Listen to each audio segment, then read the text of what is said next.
Welcome to the International School Podcast. I'm your co-host, John Mickton, and I'm here with host Dan Taylor. Hi, Dan. Hi, John. How's it going? Episode 101, is it? Have we hit 100 yet? We are hitting 100 next week. So Next this week. actually is going to be released after the 100th This episode. will be So 105 or something then. like somewhere there like that. Yeah, yeah. Fantastic. So we're on a roll. As we promised, we'd keep going. So we're doing that. And Dan's now in a new house and everything, and life is good. Right, Dan? Yeah, busy time. Moved house last week. So yeah, all good, all good. How are you, John? All Fantastic. good with you in Switzerland? Yeah. We got summer now, and the summer's always nice. People are a little more laid back and happy, and the lake is beautiful. And so, yeah. So Fantastic. today, Dan, what's interesting is, we talk about international schools, and you and I have talked to so many different international schools. You visit a lot of international schools around the world, big, small, and medium. But I think sometimes people forget that international schools come in all sizes. And there are international schools that are tiny, small, maybe 50, 60, 80, or even 100, and some no bigger than 300. And this is kind of an interesting dynamic because for school leaders and educators in those environments, it's very likely very different what the culture is and kind of the workflows and your responsibilities and how you build community. And we're very fortunate today. There is a group out of ECIS, a special interest group called Small International Schools. And our guests, Jeremy and Jimena and Michael, are here today to talk to us about the idea of a small school. And we're going to kind of unpack that together. But first, I think I would like them to introduce themselves. And then, Jeremy, if you can just give us a context. Why do we need to create a group for small schools? Aren't you just a school? So, Jimena, you want to start with a little bio? Yes, sure. My name is Jimena Zalba. I am currently at the International School of Belgrade. I am the primary principal. I am newish. I won't be able to say that next year in August, but I've been here for this year. I started this year. The primary school is currently 200 students, and we have 460 whole school. The interesting thing about our school is that this school was a smaller school, was a school of 300. That's historically what the size of the school has been. And in the past couple of years, it has grown 50% more. So we are currently at 460. And with that has come an identity change from a 300 school, kids school to 460, and some of the growing pains that I might share with you later today. Great. Thank you, Jimena. Michael. Hi, everybody. Like Jimena, I am also new this year. I'm at the International School of Krakow, and we are 330 students, early years through grade 12. And this is actually the smallest school that I've ever worked in. Some of the divisions that I used to lead as a divisional leader have been bigger than the large school. And I think some of the things you hit on in the opening about how you build community, how you establish systems and processes are different. This is a new venture for me, and I'm excited about it and looking forward to the conversation today. Thank you, Michael. Jeremy.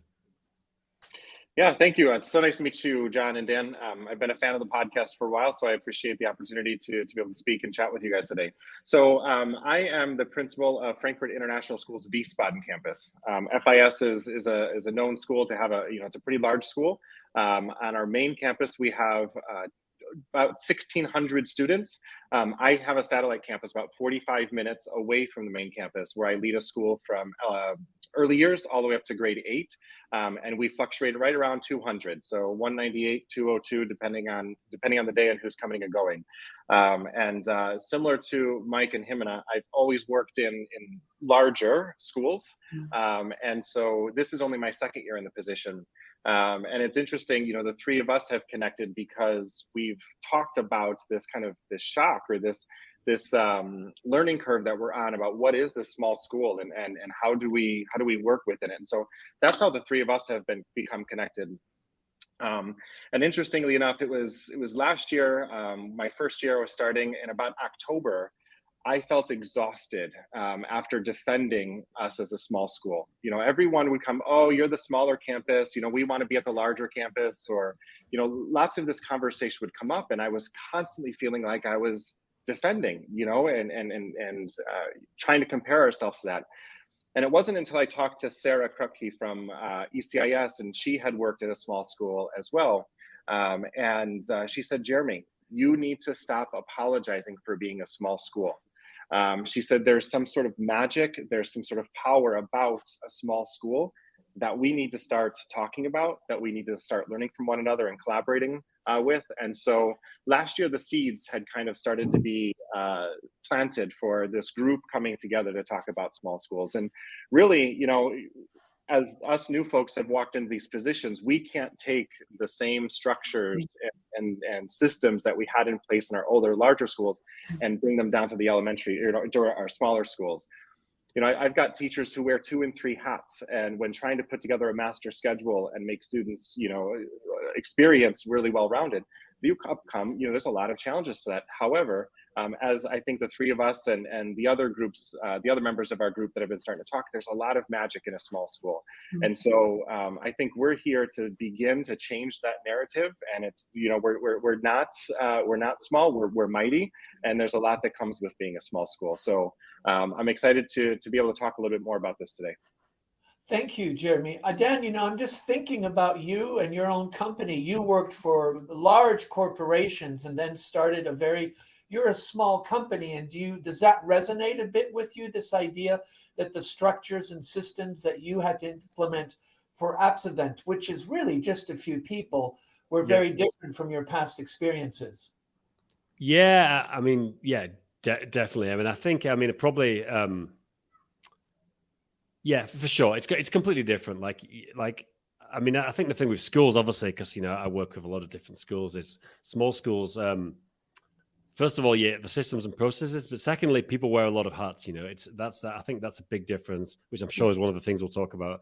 And it's the same with a company. You know, like, you just have to do a lot of different things. I mean, if we say technology, which we're both interested in, like, a small school often won't have a tech director. They'll have someone who's teaching, and being a tech director will be one of their side responsibilities, you know. Yeah. So maybe let's start off. You know, you talked, Jeremy, and I think Michael and Jimena both alluded to this. Is kind of, you apologized for being a small school, like it was a bad thing, or sorry, we're not like the big guys. Why is there this perception that a small school maybe provides a watered down experience for the parent and the students? And I'll let maybe each one of you answer. Jeremy, maybe you can kick off, and then Michael and Jimena add to that.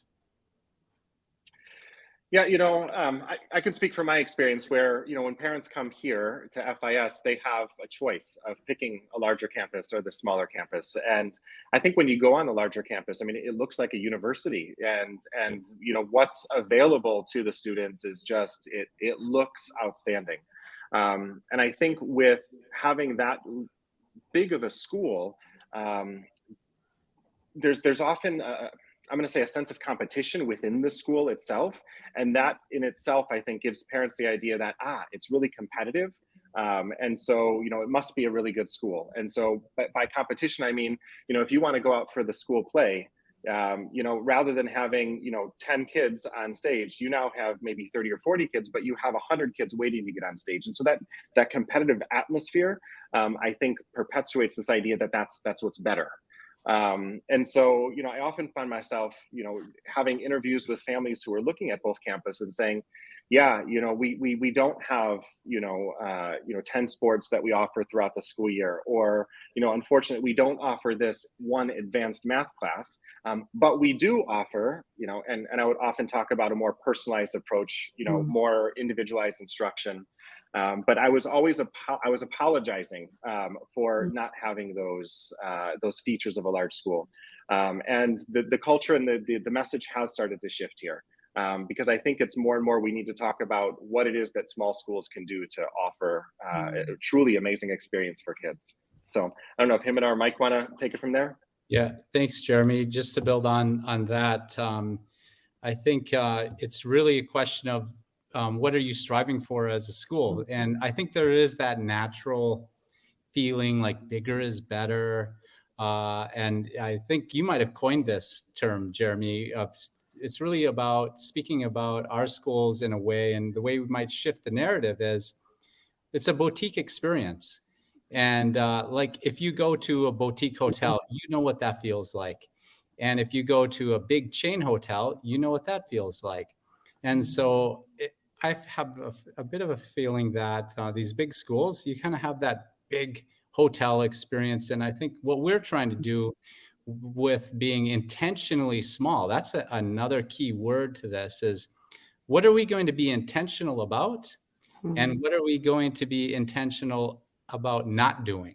Because we can't do it all as a small school. And I think if you are a small school, it's important to define that. And if you define what you're intentionally about, then that's really your innovation. And that's what makes you unique as a small school. So I would say that is something I certainly found when I came here. And trying to shift the narrative a little bit, and maybe instead of looking outward and what's next or where we're headed, it's maybe shifting it to look more inward and seeing and thinking about what do we have here that we can innovate around. Nice. Thank you. Yeah, I just would like to add to some of the things that have been said. I think it's very contextual. So currently I'm in Belgrade, and there are no big schools in Belgrade. Actually, we probably are the bigger school in Belgrade. So there isn't that competition. So that and parents are not, there's no competing. They're actually shopping around a bunch of boutiques. Which we still have to be very clear who we are and what we want to be, or what is the experience that a child gets when they get in our school. But I found that very interesting. I think if I was in the same school in Prague and I would have had the International School of Prague as the competition, I probably would have felt different about the job and my job here and what we do. But I think we are in a very great, in Belgrade right now, that competition is not. And so we can actually really focus on what we do best and who we want to be. Another thing that I found really interesting when I was reading some of the work from Stuart Grauer on small schools, is this perception that bigger schools are better. And where does that come from? And in part of his research, he says that it comes from our own experience going to schools. And what I mean by our own is a very North American perspective of, high schools and, the football games and the big hallways and all of that. And that's good. That is what I strive, that's what I experienced. And therefore, that's what I want my kids to experience. And as I was thinking about that, about my own self, and why I don't feel apologetic at all working here and why I love it so much, is because I actually never had that experience myself of being in a big high school. Actually, I started, my high school experience started with 20 people, me and 20 other kids. In a room with a toilet next door and in a couple of teachers, and I moved on. And the school, by the time in 5 years later, it was about 150. So this is some of the connections that I'm making with what you're saying. Context is so contextual who you are and where you're at and your past experiences and the research that this gentleman, Stuart Grauer, has done on small schools. Jimena, it's interesting that you talk about the big hallways, because Hollywood has done a great job of turning American high schools into kind of that great experience. The Breakfast Club, 16 Candles, it goes on, American Graffiti. So there is this aura, and that has been exported out, to the world. And, we know that many of us have never had that experience. I mean, in Switzerland, definitely that was not the case. Exactly. I don't know, Dan, with your own experience going through school, did you go to small schools, or does that resonate with your experience? And then I went to both. I went to a village primary school, which had 50 kids in the whole school. And that was actually, it's not there anymore, but it was interesting because for some subjects, I was 2 years above, with the kids who were 2 years older. And then we had I don't know how they did this, but sometimes they'd have two classes going on in the same classroom, like at each different ends of the room. And then I went to quite a big high school, but it's interesting because like my kids go to a small international school, which I love, you know, and it's a real, it's definitely a friendly family atmosphere, and that's why we wanted them to go for their elementary school. But I've got friends whose kids are older and went to the high school and said they didn't like the high school because it was very small group of people. And when you're making friends, if you don't get on with a few people, you can't kind of get away from them, which is why a lot of people I know send their kids from my kids' school to International School of Prague, where you worked for the secondary school. I'm curious if you all think that's something, if there's an issue with elementary, is some kids like being in a small school at elementary but don't like it in high school. Is that something you've come across, or not really? I can speak from my own kids. Oh, sorry, Jamie, you go. No, I was gonna say, you know, I think what I've experienced here is, you're right. I think there is something to be said, and maybe Mike can speak about this. He has high schoolers in his program. But there is something to be said about kind of spreading your wings a little bit once you get up to those higher levels, and you kind of find your niche and need to connect with your people. I think though, when we're talking about, you know, elementary or middle school programs, one of the unique benefits that we have is that we can truly identify who the kids are. They can take risks. They're not lost within an environment. And in a larger school, they are. And I think in many ways, we're helping to build confidence in kids in this smaller environment so that they can flourish in a larger environment later on. They're learning more about who they are. They're learning more.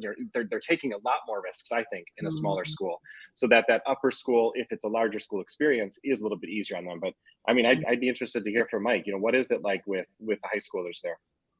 You know, I've been wondering that myself, and I think, Dan, there is some merit to that, where you know, some of these students, as you know, kind of grow up together. Some of them, if they're local students, especially, you know, they were in diapers together and start out in kindergarten. We had a student this year who has been at the school. We had 14 in our graduating class. He has been a student at the school since early years.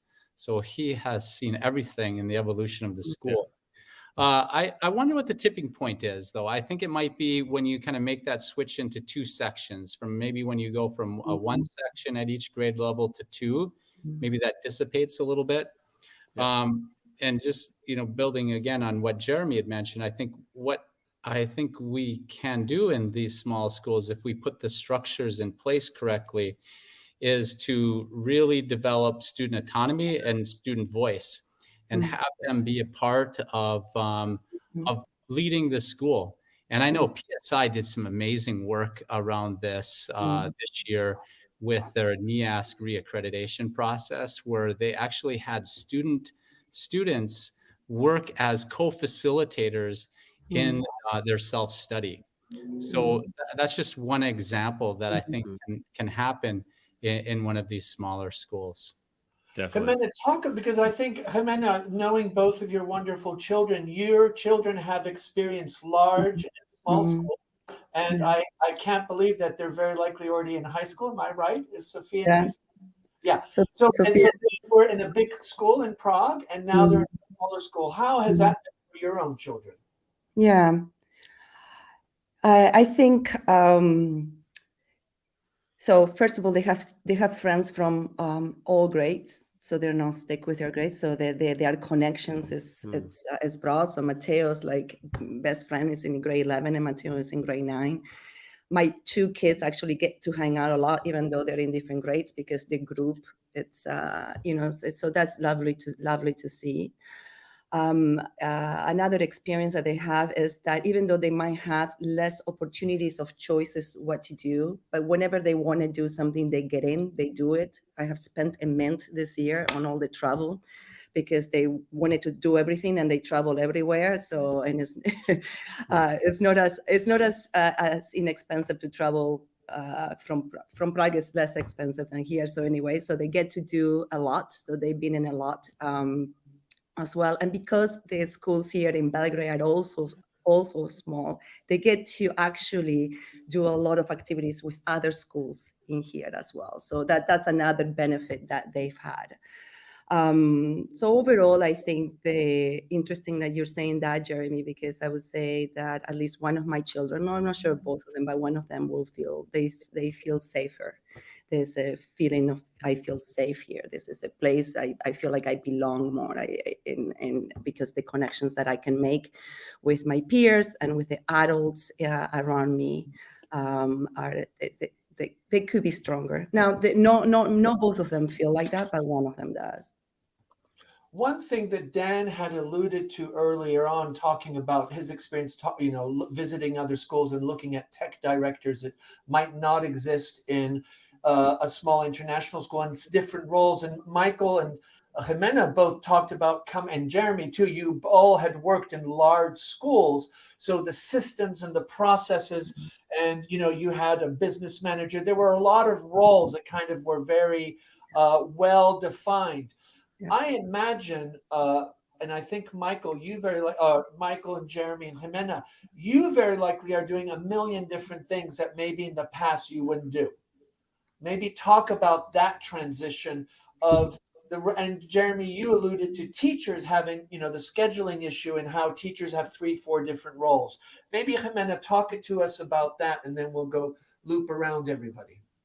Okay, so maybe I'll give you an example of 2 things that happened today that are related to what you just said. So today, I just say first live on International School Podcasts.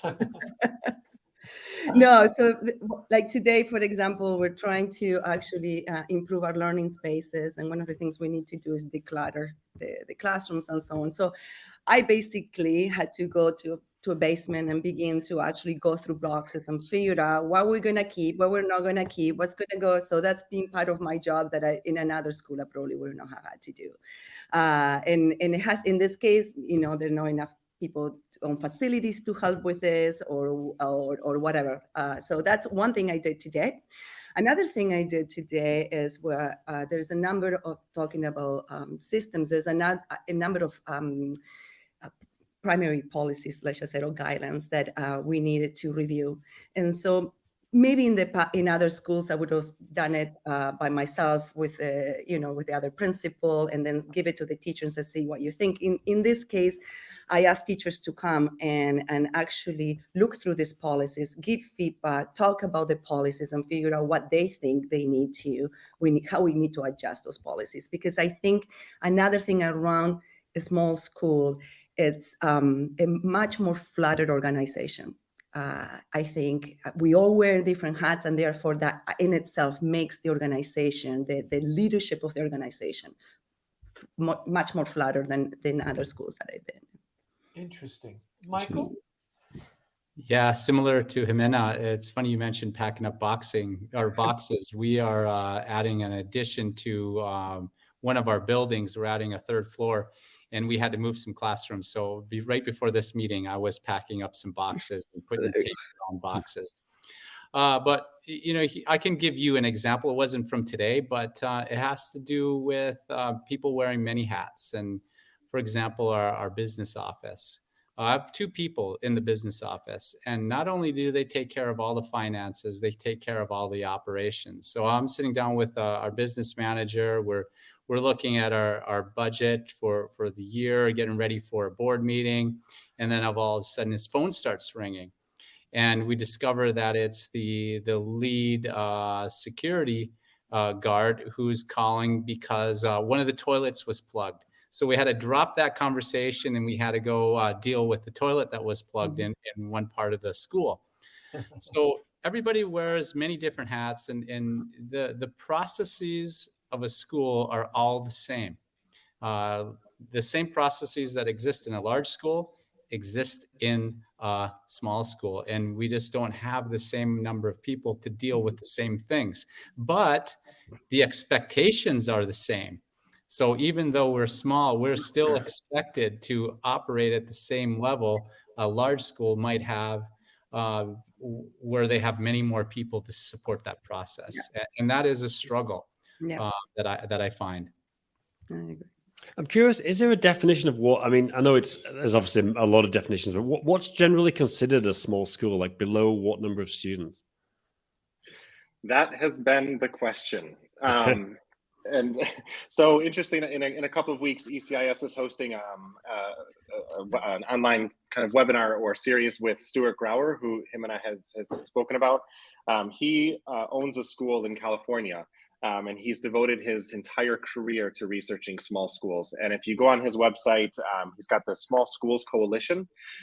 He's kind of collated a bunch of the research out there in small schools.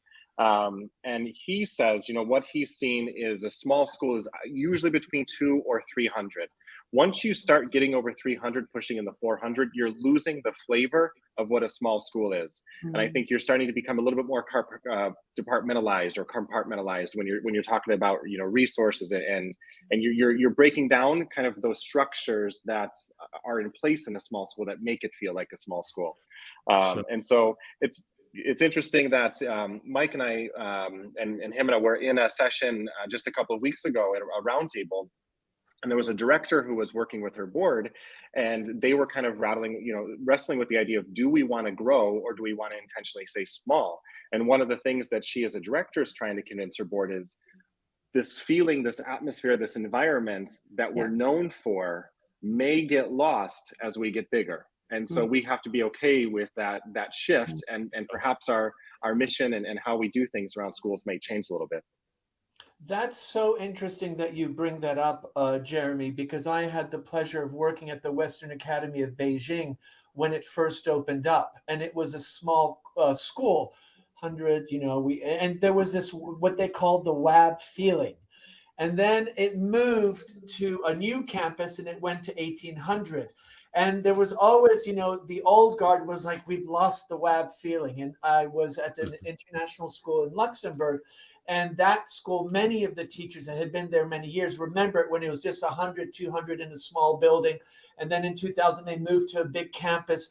And there's this, and I think Jimena alluded it to, is that, once you have that growth, you have a cohort that remembers that intimacy and that feeling of being close and that community.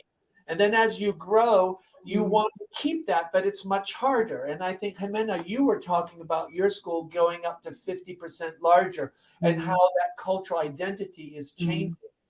Is this something that you are conscious of, all three of you, and really try to ensure that you don't grow too much? Or is there financial pressure and saying, sorry, guys, we need bums on seats, we're going to get bigger? Jimena, you want to start with this experience that you're having now? Yes, that's a great question. And it's a question that it's on the table right now. It's a question that our school board is trying to define. Part of our facilities, just to be honest with you, and if we can move out of the facilities we have or not, will determine that.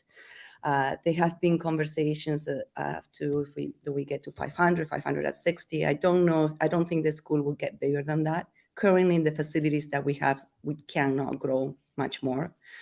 And so I think your question is, are we being intentional about our growth, or for us, in our case, our building is determining the growth, and then just we stick with what we've got?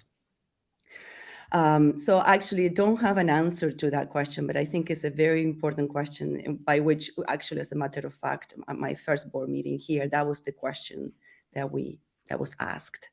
So that's where we're at. Interesting. Michael, how about you? Because do you also have the same dynamic of physical space limiting your growth, or is it just market too? Yeah, I would say that there's a number of competing factors that may limit our growth. Market, also our facilities, and maybe our footprint, how much land we have. So, with those constraints, it has caused us to think a little bit differently about what our future is.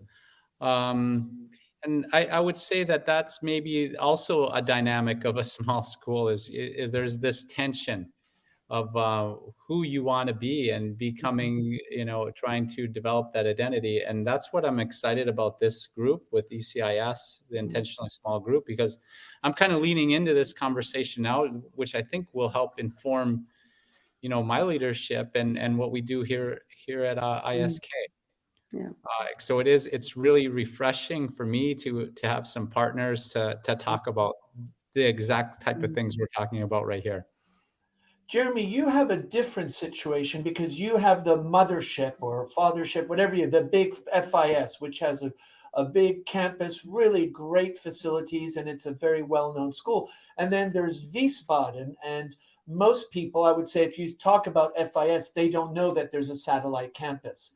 And is there also an intentionality to keep that at a certain number? Because potentially, could you grow bigger? I will say that that myth is growing, or not growing. That myth is going away. People are more and more are starting to pick up on who we are as a small school, which is really exciting to see. And I think part of it was with FIS. I'm going to get my dates wrong, but about 6 or 7 years ago, we were at about 300 and a little bit more. And there was a corporation that pulled out of the local Wiesbaden area overnight and took close to 100 students out of our school. And the board, as I understand it, had to wrestle with, okay, what are we going to do? Are we going to keep this campus going and keep it small, or are we going to close it, and invest all of our efforts into the main campus? They made the decision at that time, and this is where that intentionality comes in. No, we're going to keep it and we're going to invest in it. And so I started last year, kind of the end of all of that planning of investment, where we have a new fine arts center, we have an outdoor education area. We've hired some, STEM coaches, outdoor learning teachers, just really kind of reinvesting in the small environment. And so I'm lucky that I'm in a situation where, yes, we do, the vision right now is to keep our school small and offer parents that choice. Is your child better fit for the larger school, or is the smaller campus something that's better for you? And it is a different experience. And so when I do talk to my colleagues across the world, who are in small schools, as Jimena said, it's all contextual, and who you are and where you're at. I'm curious, Jeremy, do you have families who move between the schools? And if so, what are typical, what do you hear from them typically?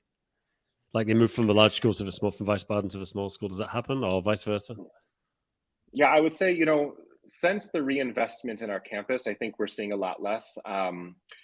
There were students who picked FISW and wanted to stay here for a long time, but then there was also families who couldn't get into FISO who were here for maybe a year, and all of a sudden a spot opened up, they'd get to a larger school. And so we had a lot of students transferring over. That has changed. This year, we had 19 families, I believe, that were forced kind of transfer to our campus. Typically would have seen all of them go. 17 have chosen to stay here. Oh, wow. Which is really exciting. And it's about some of the work that we're doing around small schools and really changing that narrative and highlighting what it is that the experienced children receive here that parents don't necessarily want to pass up. I think where we kind of lose students is all of a sudden when we have families of 3 and 4 kids to enter the upper school, they automatically have to go to FISO. So it just makes sense for the whole family to move over. But no, we're seeing a lot less transfers between campuses at this point. Interesting. That's a great sign. So one thing is you have to all go recruiting and you have to convince people to come to your small schools. And I'm just kind of creating a scenario here, is that most educators are they're on a professional journey. There definitely is certain schools that have bigger names, more cachet maybe, but that might just be a reputation. Reputation and reality are two different things, as we all know. But do you find, and also often smaller schools, having worked in Africa, some of the schools are in really places that are more challenging to live, and maybe there's really, not as many professional opportunities. In other words, there's not conferences that are easy to go to, etc. What is it that you have found, and you very likely all now have gone through a recruiting cycle because we're at the end, or you still might be, if you're in Europe. What are some of the pinch points that you were not expecting that you had to kind of recalibrate and say, okay, I need to rechange my sales pitch because people are reacting this way? And Michael, if I can start with you, because you were at Shanghai American School, which I'm very familiar with, big school, huge reputation. I'm sure your line is always very long, be it virtual or real, when you have job openings. Maybe talk about your experience now in a smaller school in a beautiful part of the world, but maybe not as known. Yeah, that's true. I think one of the things that I discovered is that the people that were interested in coming to our school were actually very interested in a small school. And I even reflecting on my own experience, I had been at larger schools and I was kind of ready for that. And I heard teachers say that, I've been in this large school, but now I'm just ready for a smaller, more family-oriented environment is kind of the things that they were saying. But at the same time, having gone through it myself, I knew that that was a little naive in that, they may be looking for that environment, but a family's a family. There's good and the bad. Yeah. And so that's truly the experience here where, flexibility is a life skill. You have to be flexible. You have to be really good with ambiguity. You have to be good with things not being all ironed out. So that's where the challenge is, I think, for some people, where if you're not used to being flexible, you're not used to things not being totally clear. I mean, I'm speaking for our experience, then, you may want to think about if a small school is right for you, because we are creating. And even though ISK is going on their 30th year next year, we're still creating a lot of things in terms of the processes and the procedures for the school. Thank you, Michael.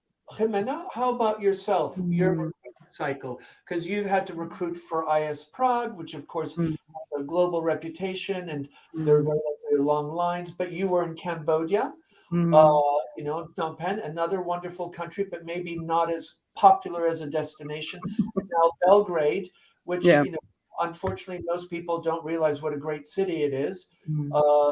What are your thoughts about the recruitment cycle, and what surprised you? Yes, I will agree with everything that Michael said. I also agree that the people that we hired this year are individuals that want to work in a small school, and they understand. And for the people that we hire, they actually are coming from similar smaller school as well, and so they would understand the nuances of what it means to work in a small school.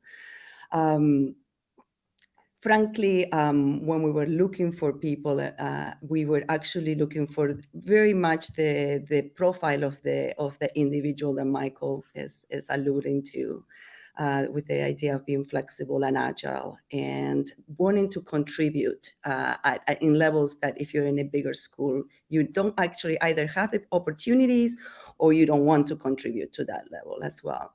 One thing I did find different is that the earlier you hire or you start, the better it is than later. So in a school like Prague, it really, at the end of the day, it didn't matter as much if we hired sometime in January, February, and sometimes in March. But here we needed to go as early as possible in order to get the best people possible for our school. Another thing for me, frankly, is being very upfront with the challenges that we're facing. Every school faces challenges, but being very upfront with that was very important as well. Jeremy, you have the challenge that there's the big campus, FIS, in Oberursel, and then they can come to your school. And when they're recruiting, I assume you recruit differently from the big school, or do you guys do it together and say, guess what, you're going to this campus? No, and I'm glad you brought that up. That's exactly what I was thinking. I think the challenge I'm up against is people want to come and work at FIS because they know of FIS. And so through the recruitment process, I need to be certain that people understand what it means to work at FISW. And I think what that means is I'm having conversations about, learning, first of all, what it is they do in their free time, how they create community for themselves. I think that's one of the big challenges. You go to a school and you work with 200 colleagues, you've got some immediate, ins to some social circles. You come to a small school, that's not always the case. And so you have to be comfortable with making that social circle yourself. And so through the questioning, through checking references and really understanding who this person is so important. But here at FIS, no, we recruit as separate divisions, all kind of through the same processes, but sometimes we'll pitch a candidate back to one, another, division if we see a better need or a better fit for them. But no, it's been an interesting process trying to find people who are the best fit for a campus like ours. That word agility came up, and agile. We had the pleasure of talking to John Miller, who founded the Agile Classroom based on agile, and Dan has done a lot of work in that area with Scrum and Agile, and with organizations. And Dan, maybe talk a bit about what when you hear that about a teacher, what are you seeing? I'm just curious because you have a lot of experience in the business world with that approach to working. Yeah, I mean, I guess, I mean, actually doing Agile and Scrum was a long time ago in my career, but essentially it just means constantly iterating, short cycles of change and constant iterations. And I think, I see a lot of schools doing that now. I think it's even if they don't call it that kind of methodology, I think it's just it's replaced the old project management methodology, which is just a beginning point and an end point, as opposed to just continuous improvement. So No, it's interesting, Dan, that this idea of reiterating. Do you think then, in the context of a small school, it's easier to do? Because I have been in very large schools. I'm in a school with 4,800 students and 1,200 faculty. So the processes and the roles are it's quite hierarchical, not out of choice. It's just the nature of the beast. And the agility is far different than, say, what you're saying. And do you think that is an advantage? Are you maybe much more capable to pivot and change than bigger schools that you worked in? Jimena, your experience? Yes, definitely. And that is why I love working in the school. Actually, I will say that would be one of my, aside from community and teachers and people, but the work that I do, and it brings a lot of creativity. And being okay with changing our minds and trying something new and then trying it again and so on. So on the flip side, you need to be mindful of that constant change because then you end up not having, because you still have to have some system and structures by which you work. And so it's this balance that you have to have between the two. And if you, sometimes we get it right and sometimes not so right, but it's quite enjoyable. I enjoy it a lot. Michael, you worked at Shanghai American, which also has thousands of students and very likely about 1,000 faculty and they're definitely very likely very systems processed. And then you come to this little school, and you were you were sharing that you're still creating. It's 30 years old, but you're still developing. How was that for you? That maybe was used to a far more systematic, hierarchical system to suddenly come and be a leader in a school where creation is constant.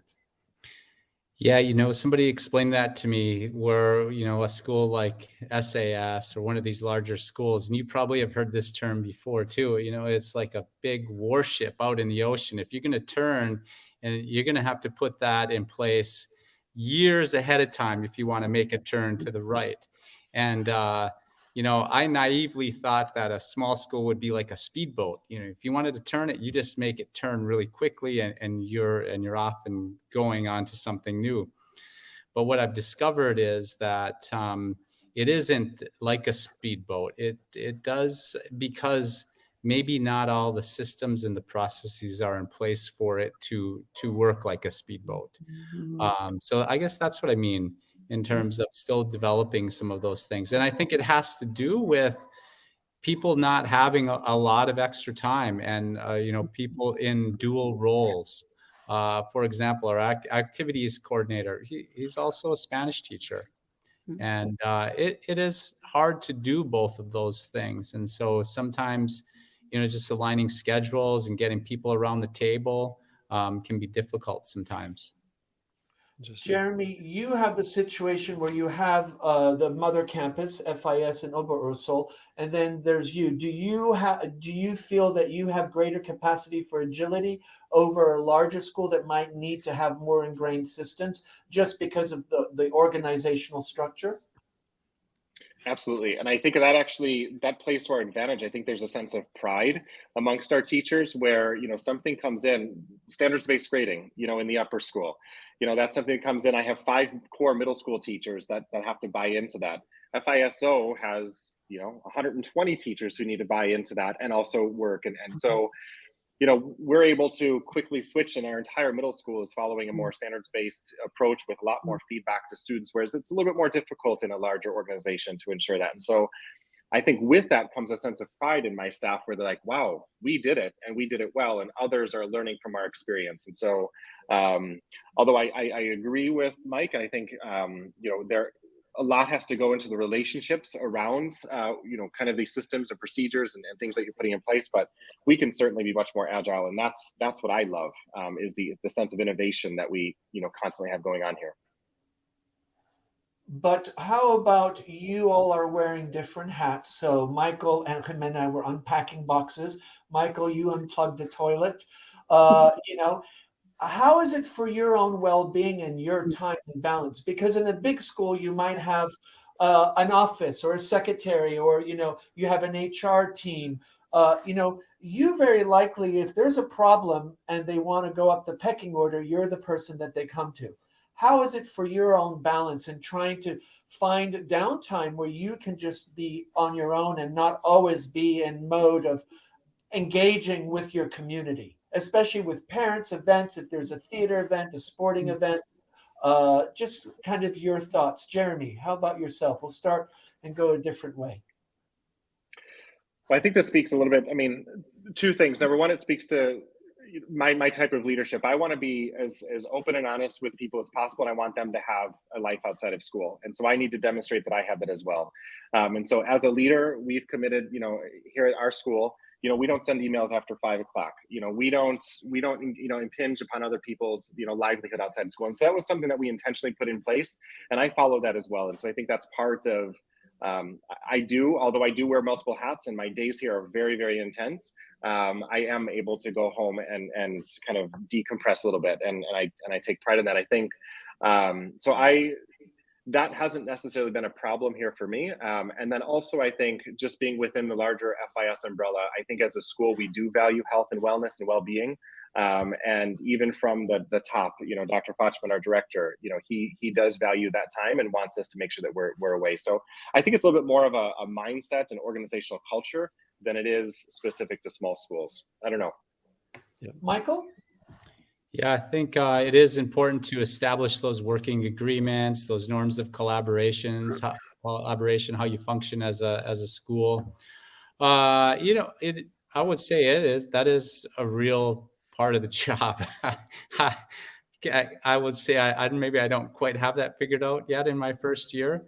But I think, there's a cultural influence here. Well, I'm now in Poland. I used to be in Shanghai, China. It is a very different culture.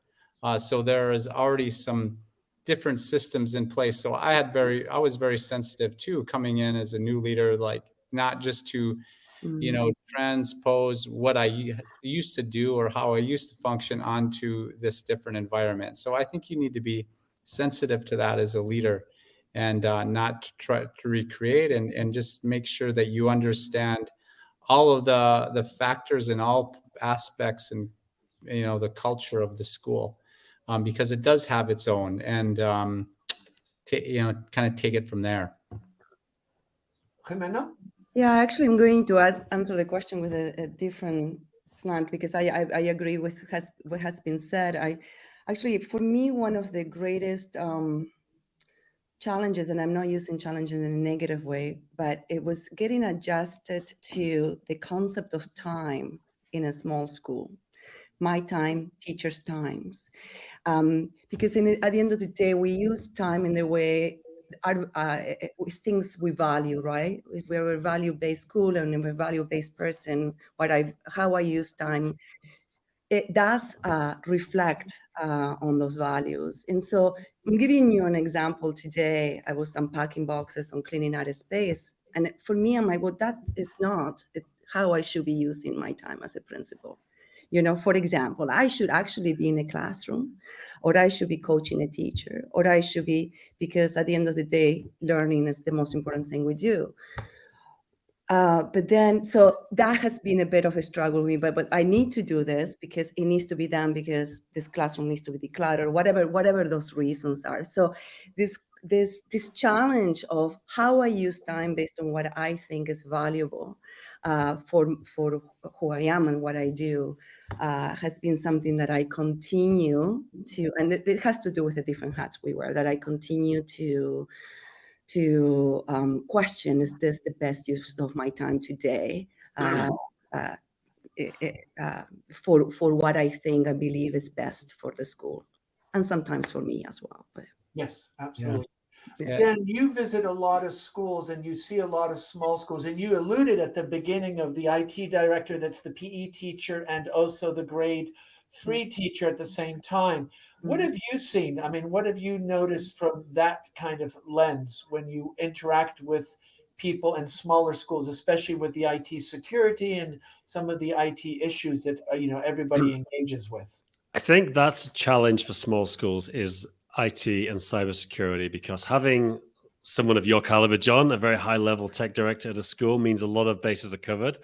And I think that it is a challenge. I think probably most people who run small schools would agree. It doesn't mean you don't have good cybersecurity and you don't have good systems, but I think I mean, I'd love to hear from the other people about that, but I really think that is a challenge of smaller schools, is having, I see it at my children's school, for example. I'm constantly like the parent who's like saying, let's do this. Why aren't we doing this, And they haven't been there very long, but it's like, I don't know. But I'm just, one thing to go back to what Jeremy said, it's interesting about the no emails after 5 o'clock. Like that is a very German specific thing. It's interesting. Like, I'm sure there's a lot of people listening to this podcast in Asia now, working 80-hour weeks, going, if only no emails after 5 o'clock. It's interesting because I've spoken to a few German schools, and often it's like there's a workers' council, and the workers' council often stipulates it. You can't email. I know the German Swiss school in Hong Kong, they're not allowed to email. The workers' council said, that's it. No emails after 4 o'clock, even in their case. But yeah, so that's just an interesting observation. That's a very German thing, I do want to be, maybe I'm naive as a leader, but I do think a lot of it comes from the messages up top. And I think, the leaders and organizations can set the tone and culture. And so here previously, there was a big culture of working on the weekends, working, at night, or, you get an email on Sunday morning and you feel like you have to respond as a teacher, Yeah.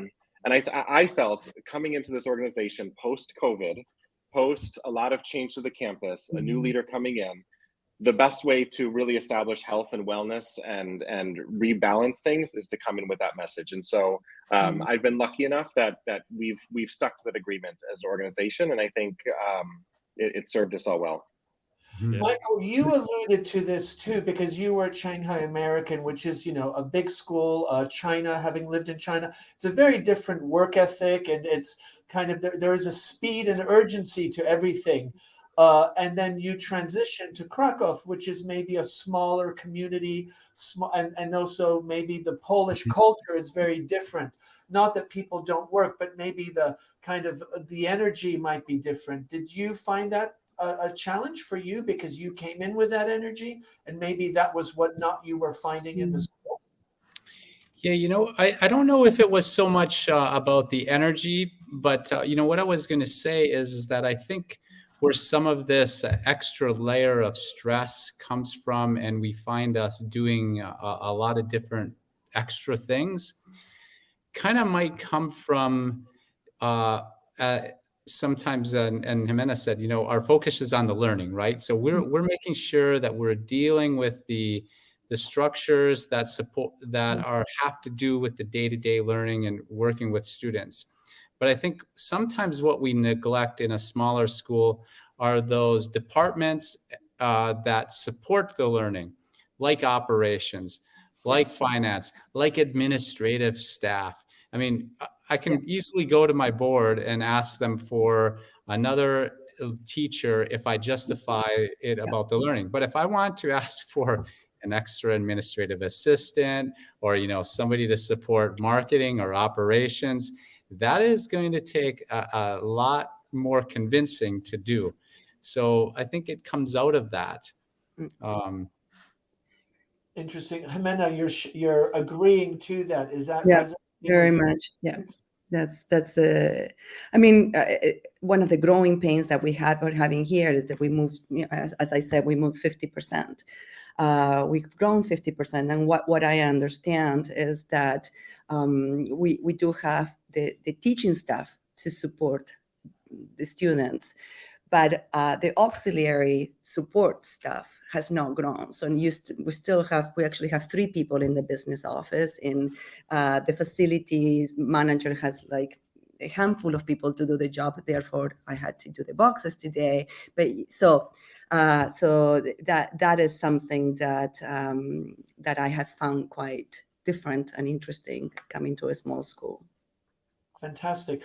Well, listen, Jeremy, Michael, and Jimena, thank you so much. I just think it's so rich of a conversation for people to understand. And Jeremy, you did a great job demystifying kind of the numbers, and each one of you really sharing your journey and narrative, which is just fantastic. And I really appreciate the way you've been so open about that. And I just want to encourage people, Michael, Jeremy, and Jimena have been very generous and put information on the show notes. So definitely reach out. And if you're a school, we have actually, our audience listened to a podcast with Dan and I about a small school in Eastern Czech Republic. And while we were talking to him, he didn't realize of your organization. So we did promote your organization about a month ago in the past. So, but it was really interesting to hear him and also how much this resonates with what you're saying. I just want to thank each one of you for your time and also your stories. And we look forward to keeping in touch and definitely looping back here in some time. Hopefully your schools don't triple and they keep that, nice size. And to all 3 of you, have a wonderful continuation of the summer and a good start to the new school year, because that's just around the corner. Dan, any parting words or any thoughts? No, thanks, guys. Really appreciate your time. Great chat. Really interesting. Thank you for having us. You're welcome. Thank you, everybody. And again, remind our audience, check out the show notes.